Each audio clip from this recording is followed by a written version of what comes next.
আমার আব্বাজান একটা কথা বলতেন, যে ইঞ্জিনিয়ার তৈরি করে সেই ইঞ্জিন সম্পর্কে ইঞ্জিনিয়ার ভালো জানে, কোন পাইপে মোবিল ঢুকাতে হবে, তৈল ঢুকাতে হবে। কেউ যদি মোবিলের পাইপে তৈল ঢুকায়, ইঞ্জিন বাস্ট। মানুষ কে সৃষ্টি করেছেন? কোন নীতি আদর্শ অনুযায়ী চললে মানুষ ভালো থাকবে, দুনিয়াতে আখেরাতে মুক্তি পাবে, কে ভালো জানে? এই জন্য আমার ভাইদেরকে বলবো যে শোনেন, অন্য অন্য দল এবং ইসলামী দল এবং ইসলামের ভিতরে পার্থক্যটা কি?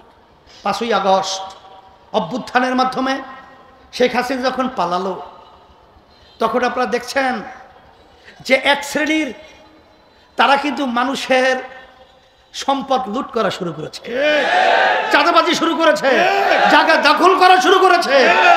আর ওই অবস্থায় ইসলামী আন্দোলন বাংলাদেশ, তার সহযোগী সংগঠন, তারা সংখ্যালঘুদের এই মন্দির পাহারায় লিপ্ত আছে, এই বিজাতিদের গির্জা সহ তাদের জানমাল হেফাজতের দায়িত্বে নিয়োজিত আছে। রাস্তার ভিতরে মানুষের যানজট কষ্ট লাগানোর জন্য তারা ট্রাফিকের সিগন্যালের দায়িত্ব পালন করছে। এই হলো পার্থক্য। এই জন্য আমার ভাইদেরকে বলবো, আল্লাহ যেন আমাকে ইসলামী নীতি আদর্শের উপরে, তাই বলতেছি যে এখানে আল্লাহর খাস মেহরবানি আল্লাহ যেন এই নীতি আদর্শের উপরে রাখে। কারণ আমাদের কাছে বহুত এমপির লোভনীয় অনেক অপার, মন্ত্রী হওয়া, সম্পদের অনেক অপার কিন্তু আমাদের কাছে আসে। কিন্তু আল্লাহর রহমতে আপনাদের দয়ায় আমরা রাজনীতি করি দুনিয়াতে শান্তি আখেরাতে মুক্তির লক্ষ্যে। সেই হিসাবে আজকে ভারত আমাদের পাশের রাষ্ট্র, আমরা তাদেরকে বন্ধু সুলভ এবং আমাদের সাথে সম্পর্ক ভালো থাকবে এটা আমরা আশা করছি। কিন্তু তাদের আচরণ 53 বছর স্বাধীনতার বয়সে কখনোই আমাদের স্বার্থ তারা দেখে নাই, তাদের স্বার্থই তারা সবসময় দেখেছে।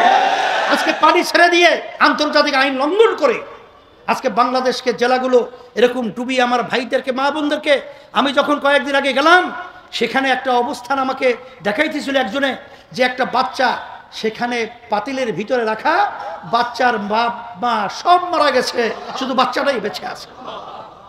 এটা কি আমাদের সঙ্গে বন্ধু সুলভ আচরণ? এটা কি বন্ধু সুলভ আচরণ?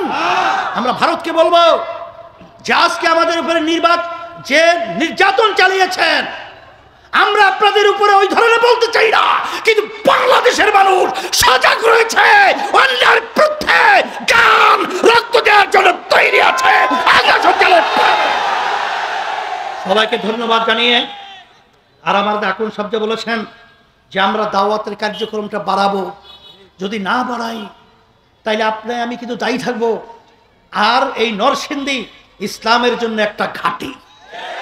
আল্লাহ আপনাদের কবুল করুক।